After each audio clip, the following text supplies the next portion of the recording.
Of course, former Strikeforce champion, former Dream champion, former UFC contender, former K1 champion, and a longtime friend of this here program. He's been on this show. I mean, when we were doing the little rollout for the show and talking to people about, you know, great moments and posting stuff, courtesy of Robert Pearson, by the way, who's doing a great job. So happy to have him in the mix. You see the drawings. This man was featured as one of the first.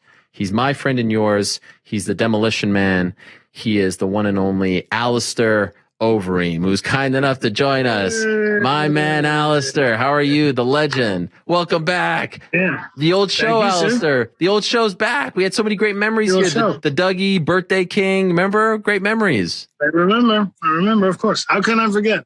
I mean, you still got my iPad. Yeah, I don't know about that, Alistair. I feel like there's a statute of limitations there. By the way, some might say that without this show, you're not the legend that you became. Like, this show made you famous. That's what people are saying, not me. It's all because of you, Ariel. It's all because of you. Oh, Alistair. Well, it's great to see you. You want some money? You want a couple bucks? No, I want nothing, Alistair. I just like having you on the show. It's great to have you on. It's great to see that big smile. And Alistair, let's not waste any time. You have a big announcement to make, Alistair. I want you to make this announcement. You, my friend, are the A-side here as far as my show is concerned. What's the announcement? Let the world know. You want me just to spit it out? I want you to spit it out, and then I want to ask you a million questions about it. All right. So next fight is announced. Next fight is booked. Next fight is final. We will be challenging for the Glory heavyweight kickboxing title. October 23 in the Netherlands, in my backyard. And yeah, it's going to be awesome. It's going to be versus Rico. And I'm very excited. Okay, Alistair, let me just fill in a couple of the holes here. October 23rd, Glory Collision 3. You, the legend, the former K1 champion, returning to his roots, not only in kickboxing, but also returning to the Netherlands, your home country, to face fellow Dutchman, current reigning, defending Glory heavyweight kickboxing champion, the one and only Rico Verhoeven, in a clash of all clashes, a dream match, if you will, as far as kickboxing is concerned. October 23rd in the Netherlands, 23,000 fans. They are expecting this arena over there, Alistair. You see how more than that. More than 23,000 fans. How many are we expecting? I think it's going to be like 35,000. Oh my dear. It's going to be the Netherlands' biggest. Yes, in Arnhem, Netherlands, at the Dome. Did I pronounce that correctly? Showdown is called. Okay, I can't get that correct. So that's soccer stadium, and yeah, it's going to be awesome. Oh my gosh, is this an outdoor stadium? No, it's indoors. Indoors. Okay. But you see how I built that up, Alistair? You see how I could promote? I could promote better than any promoter in the sport. You know that, right? You sure? Yeah. Well, anyways, this is very exciting. This is a dream fight. This is a dream fight, right? Yeah, it is going to be awesome. It's going to be big. It's going to be circle will be complete, right? It's in the Netherlands. Started kickboxing back in 1997, and then we went in MMA afterwards, and then we went back into kickboxing. We won the K1 2010 Grand Prix title, and now we're again coming into kickboxing. Oh, one second. Let me just. Yeah, my battery went. Yeah, we're there. You're back. So now we're coming back once again into kickboxing. Now, I spoke to you, Alistair, right when you signed with Glory, when the news came out, and you told me there were basically two things that really interested you, either another fight against Badr Hari or Rico Verhoeven. You went with Rico. You went for the title. Why? Well, Badr is locked up, right? Badr's got a fight next week. Yeah. So he's just booked up, and then... you know, to be honest, me and Badr fought twice. He doesn't hold the title.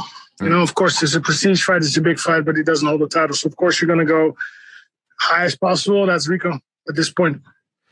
For those that don't know, Alistair, what is your relationship like with Rico? It's actually all right. He was in my camp 2012. We hung out a little bit here and there. Social guy. Can't say anything bad about him. I think he's done great in his career. He's winning his fights. I think he's a good role model for sport. It was not only him, but it was also the Badr fight which really put him on the map. But he won that fight twice, not once but twice. And it appears he's doing everything right. Who's the bigger star in the Netherlands right now, Alistair Overeem or Rico Verhoeven? I think I think maybe Rico's bigger. Yeah. Yeah. Come on, really? Yeah, he's no, because he's doing more. He's doing more media. Like I'm not doing any media in the Netherlands, and he is doing all the media he can do. I'm a little bit a different character. Also, I don't really enjoy doing media, especially in the Netherlands. I do not enjoy it. Why? Tell us why. Why don't you like it in the Netherlands? Because so I'll tell you. Please, in the Netherlands, criminality is linked to fight sport. Oh. So always when I have to give interviews, I have to explain what a good boy I am and how I'm not doing any criminal activities. And I'm just very dedicated. And then they're always like, huh? Oh, you're actually okay. And, I don't care for approval from people that, I don't know. I just didn't. And then Rico, on the other hand, when you look at Rico, you just know he's not a criminal. He's just like a good, clean guy. And, like I said, a good role model for the sport. And he never really had to endure any of that. And then when he fought Butter's kind of like a little bit more old school. Butter is seen as the criminal, and he was kind of seen as a clean-cut guy. And then, he kind of came out of that again as the clean-cut guy. So, and for me, I just always felt I had to defend myself and defend the martial arts. And even though, in the US, the sport is totally accepted. It's a real sport. It's huge. In Japan, before that, it's totally accepted, clean sport. And then I always thought I had to defend that position. And I was like, I'm not really in the mood for that. I just focus on me, focus on positivity. And Does it kind of annoy you, blow your mind, Alistair? You're one of the greatest combat sportsmen in the history of MMA and kickboxing, given what you've accomplished there, even though you haven't been there for so long. You're wearing the shirt right over there, K1 World Grand Prix. You're from the Netherlands, right? I mean, the fact that you are almost respected more and treated better by the media in the States as opposed to your home country after all these years, you're in your 40s now. That seems like a shame, no? That seems unfortunate. No, listen. I never fought for approval of me or of anybody. I just do my own thing, right? It's not a shame. It's just different markets, right? Every country is different. In the one country, you're going to get more appreciation than the other. I'm not blaming anyone, and it's a little bit the total picture of the sport, right? Because in the Netherlands, there has been some criminal activities done by kickboxing guys or fighters, let me put it that way. So it is what it is. Well, that bums me out. I feel like at this point you have done enough to prove yourself to where they should. No, listen, people that know my career will give homage, and it's all fine. But it was not always the case. That's what I'm saying. Back in the days, I'm talking 10 years ago. Yeah. I had to really defend the sport of kickboxing. And I was just not really in the mood for that. I just got other things on my mind. Where are you now? Are you in the States now, or are you in the Netherlands? Yeah, I'm in Dallas at my friend James McSweeney. So we're training at James McSweeney MMA. Wow! So great gym, great energy. Yeah. But I'm bouncing around a little bit. So I'll be going to Netherlands this week, and I train in Cor Hemmers, Nick Hemmers. So I'm bouncing around a little bit. So for this camp, because it's not MMA, are you not going to Colorado again? Oh, I will. You will go there as well? Absolutely, I will. Listen, like I said, I'm bouncing around a little bit. Will you have the elevation guys in your corner? Because again, it's not MMA. You are. And an elevation guy is going to be in my corner. Wow, this is fun, Alistair. This is fun. Now, it's like a puzzle, right? We just figure it out as we go along. Yes, of course. Now, could I ask, as far as your relationship towards the sport of MMA, since, I know you weren't very happy to leave the UFC when you did. Have you been watching? Do you need a break from it? Did you stop? Like mentally, you're like, I'm just going to take a break. I'm not going to watch this as much. How do you feel? No. Still a huge fan. Still a lot of appreciation for Dana. And the guys at the UFC, they're doing a great job. I mean, the show is awesome, right? The fights are awesome that they're putting on. Still love the sport, still enjoy the sport. And I better, right? Because I'm coming to the end of my career. And then I'm going to become a coach. So, I still love everybody. Still a lot of positive vibes. And we just keep marching on. So is that your plan post-fighting? You have decided you want to be a coach? Yeah. And I've kind of always taught. Besides training myself, and it started out as fun and just a group, and then later one-on-one, and then later I did the seminars, or kind of worldwide seminars, meet and greets, and then I just really like it. I just really like to pass on the knowledge, the experiences. So that is going to be my next thing. Interesting. And would it be in the Netherlands? I have not decided yet, but it will also be the Netherlands. But I'm thinking kind of 50-50. I'm not going to be in one spot. I kind of like the traveling around. So I'm thinking Netherlands and another spot. And I've not decided the other spot. I was really thinking about Thailand. I was just going to say Big fan of Thailand. We know that, right? Yeah, Been on there since 2002. But Thailand is not good at the moment, COVID. So you have to kind of take that into consideration. Maybe it'll be US somewhere. Maybe it'll be Dubai. I don't know yet. We're looking at options. I still have some time, right? Still, what is it? For sure. Almost done with fighting, but we still have, I don't know, a year, maybe a year and a half. And would this be sort of like the Alistair Overeem fight team? Like your own thing? You're not going to go link up with someone. It's going to be your own team. Well, I kind of really love the Team Elevation guys. So we'll have some talks with them. But obviously, if I'm going to start my own gym, it'll be something of my own also. Okay. And go ahead. Sorry. No, that wasn't. Oh, okay. You had mentioned, starting to think about the end and all that. And I know I asked you this the last time, but now that you've had a few more months to think about it, how many fights are we going to do for Glory before, maybe transitioning to that coaching career you just spoke? I am thinking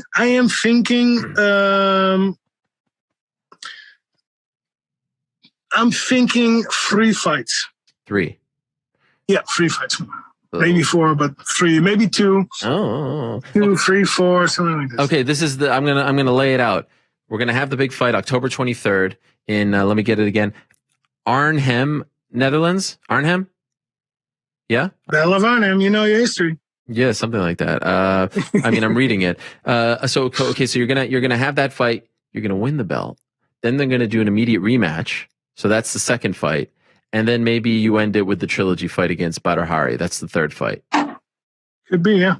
Well, nice. And it sounds to me like if that's the plan, your days of fighting in MMA are over. Never say never, but could be. Does it feel that way to you? It could be. I'm not. Yeah, I know you're trying to pin me down. No, I'm not trying to. That's a little bit what you do. I mean, look. Yes, you do. Remember one time I went to Jackson's. You tried to pin me down. I showed impeccable takedown. I was very successful in pinning you down. Oh my! It almost resulted in a lawsuit. No way. What are you trying to say? My hips in that maneuver. I mean, you were shocked at my sprawl. Were you not? Listen, you have never fought in your life. Yeah, well, that's what you know. You have never punched another man in your life, have you? I don't like to talk about that. Have you been punched in your life? I don't even think you ever got punched. Yeah, okay, fine. Listen, you believe what you want to believe, Alistair. Have you ever punched somebody, and have you ever been punched? Where? In your face. Oh, okay. I mean, look, you could punch someone in the arm, in the stomach. No. Have you ever been punched for real, and have you ever punched somebody else for real? Okay, a lot of people don't know this, Alistair, but before I got into MMA, I had a budding amateur career. I went 15-3 on the amateur circuit. Unfortunately, things didn't work out. In what? In mixed martial arts.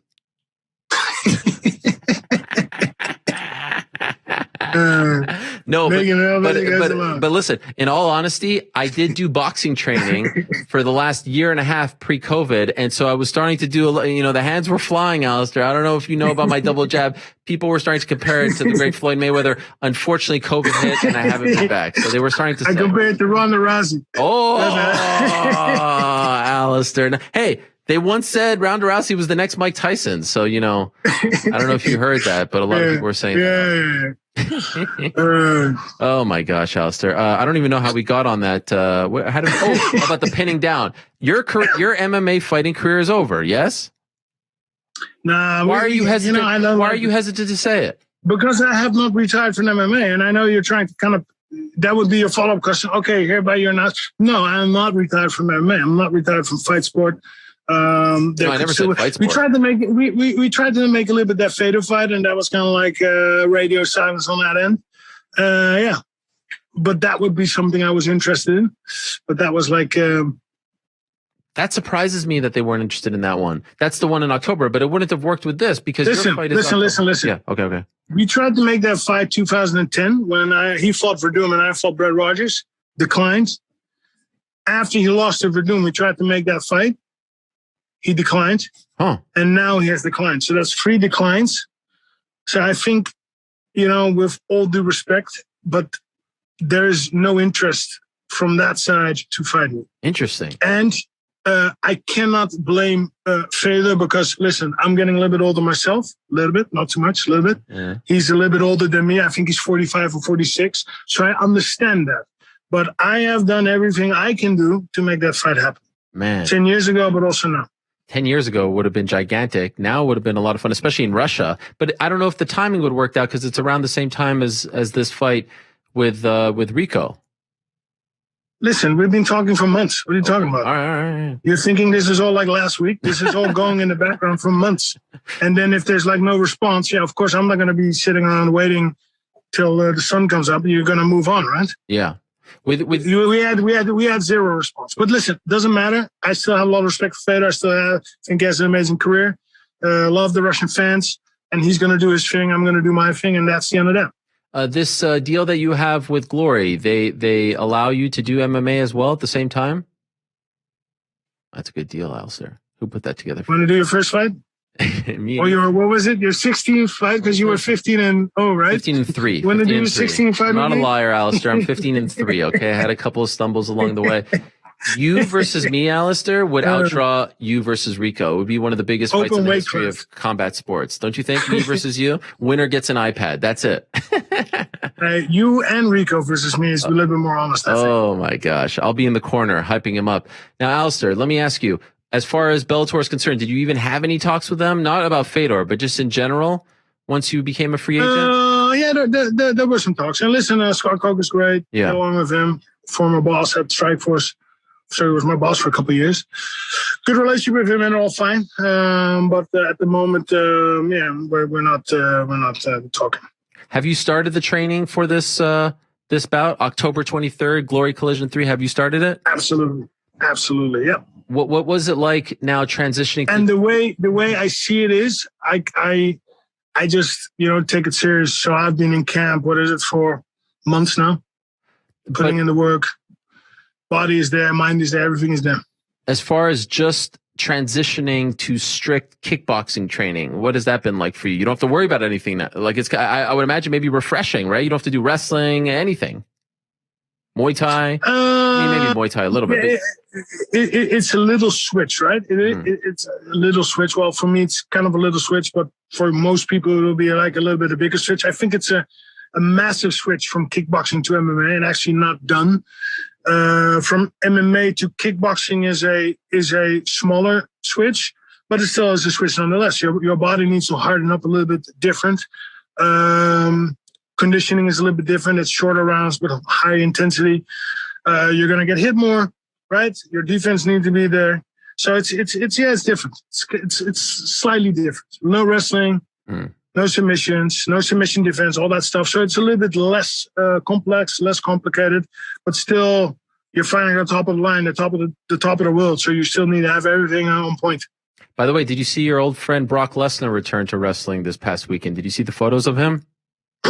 So the thing is with that whole wrestling thing, I watched it when I was 8, 9, 10 years old. Hulk Hogan, Ultimate Warrior, huge fan of those guys. Honky Tonk Man, great, funny, Andre the Giant. Yes. I stopped watching after that. Oh. So I'm not watching since 92, 93, 94.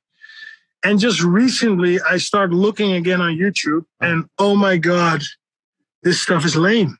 Come on. It's just lame what all these guys are doing. It's fake. It's lame. It's stupid. It doesn't make any sense. Oh, don't say that, Alistair. Why? I mean, because I'm speaking the truth? No, I mean, well, just the you said it was, listen, it's for kids, right? Kids like it. My kids like it. No, that's not true. It's full of audience there. Well, I know that. Full of but it's for all ages. Grown adults. What's the difference between that and Game of Thrones? What's the difference? Really? It's theater. What's the difference? You're asking me that? Yeah. What's the difference? It's theater. It's athleticism. You don't think they're athletes? They're athletes. They're incredible athletes. You can spin around like that and do flips and all that and get landed on your head and all that. You have to respect the craft, correct? It's lame. All right, fair enough. Listen, it's not everyone's cup of tea. Lame. Did you see his hair? And it's not even a sport. It's just lame. Sports entertainment. It's bad acting. It's just lame. All right, fair enough. Sorry for being honest. Listen, sorry for all the fans of WWE, but I'm just being honest. I'm just giving my opinion. Yeah. Free country, right? Of course. I think it's lame, and I just because I hadn't seen it for 20 years. I knew it was there. Sure. I never watched Brock fight. I never watched the CM Punk fight. I never watched that stuff. It's from WWE. And then why did nobody warn CM Punk what he was getting into? Of course he can't fight in the UFC. Of course he cannot do that. You should have been more honest. You should have warned that guy for what he was getting himself into. No, I mean, I think a lot of people. No. Wait a second. What? Honest about what? No one thought he was going to become like a UFC champion. That man got mentally destroyed in the octagon. Yeah. And if you look at his but WWE stuff. Who says otherwise? No one says otherwise. If you look at his WWE stuff, like I never watched his WWE stuff. Okay. But if you look at it, then you can just you can already predict it beforehand. I see what you're saying. This man is gonna have a bad experience in the UFC. It's not gonna be anything because he's gonna win. He's gonna get somebody tougher. Right. Or he's gonna lose, and then he's not gonna lose once. It's gonna always be 2 times or 3 times. And he could get hurt. That's the even worse thing. He could have gotten really hurt. What about Brock? Training, Brock went from pro wrestling to UFC and did well. Are you really going to stick up for that guy? No, I'm not sticking up, but them's the facts. Are they not? Are you? Aaron, we're having a little disconnect over here. No. We're having a little bit of disconnect over here. No, I'm just here. What's the problem? Did he not have success in the world of UFC before he got sick? Pre-USADA. Ah, okay. All right. All right. Interesting. So you're saying you're pretending like what? Huh? Oh, come on, Ariel. Yeah, listen, you used to be the honest guy. Okay. Well, Alistair, if we're gonna then say like people have said the same about you. Have they not? Well, I've been fighting 10 years in UFC. It's been, 9 years? 9 years after my thing. So I guess that clears me of that, right? No, I know, but I mean, people have tried to discredit. 6 years post USADA, so longer post USADA than pre USADA. Yeah, but he did have the USADA thing with Mark Hunt, so he eventually did get caught. Oh, okay. What happened there? He got caught. Finish your sentence. What do you mean? He tested positive. He got caught. I think he tested positive twice, if memory serves me correct. It was 5 years ago. Listen, I don't know how we got down this path, Alistair. You know I love you. But I mean, golly, you came out with some fire today here, Alistair. This is something. I'm just being honest. Yeah, I got you. And I don't know. I look at it and because I'm looking at it on YouTube, you click on one thing and then 5 more clips come up and then you're kind of, what's happening with this guy? I'm looking up. A lot of these guys have passed away, right? Yeah. That's the other sad thing about the wrestling. Very sad. But I don't know. I'm just amazed at that. And what I hear is that that I have financial difficulty, WWE. The company or the wrestlers? Not the wrestlers, but the company. No, they're actually doing. Themselves. No, they're doing well at this point. The issue is the fighters or the wrestlers, I should say, much like the UFC fighters, they don't have a lot of rights. They don't have revenue sharing. They don't have a seat at the table. They don't get sponsors. All this stuff. So. They're kind of in the same boat in that regard. Independent contractors, but you can't go out and do whatever you want, that sort of thing. I want to see everyone get paid more. I hope you're getting paid a lot by Glory. Are you? Okay. How big is this fight going to be? I let me put it this way. Okay.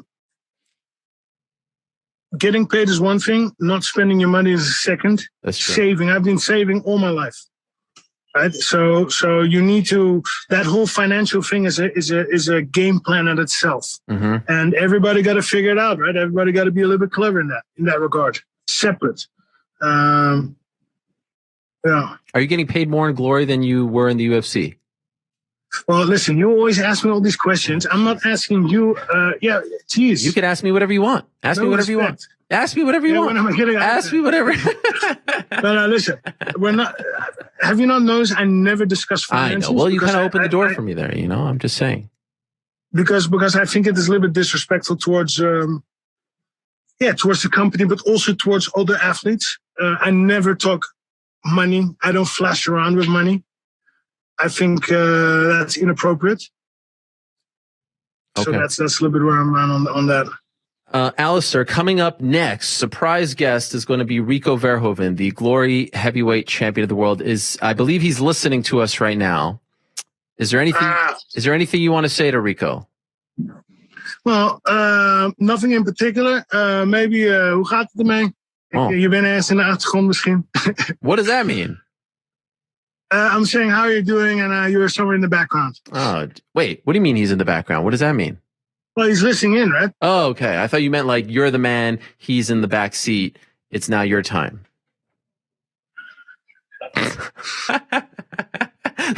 always trying to throw some gas in the fire, right? I mean, come on. No one wants to hear. No one wants to hear how you doing before a big fight, October 23rd for the Glory Heavyweight Championship, Alistair. They want to hear some heat. They want to hear some fire.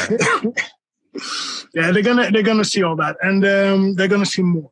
All right. But for now, it's all friendly and it's nice. And listen, there's a lot of respect. He's doing a great job. I'm doing a great job. We're gonna collide. We're gonna clash, and fireworks coming up. Okay, we'll see if he has. What is that? 8 weeks, 9 weeks? Yeah, I'm going to find out right now if he has the same to say about you. Something tells me no. Something tells me he's going to disparage you from here up until October 23rd. But we'll find out. Alistair, listen, Rico is a good guy. He's Dutch. Dutch people don't really. No, I know. Do that. Very what respectful. You're saying. Very respectful. And not only that, he has a good man image. So I don't expect him to. He's going to be confident, but he's not going to be nuts. Okay. We'll find out. Alistair, if you were here, I would give you a big old hug. It's good to see you, Alistair. Even though we weren't on the same wavelength, as you like to say. I know you love me, and I love you too. And I'll talk to you soon, all right? Boom. All right, there he is. Ariel, always good to see you. Thank you, my friend. It is a pleasure, and good luck to you. Rico, success. Good luck.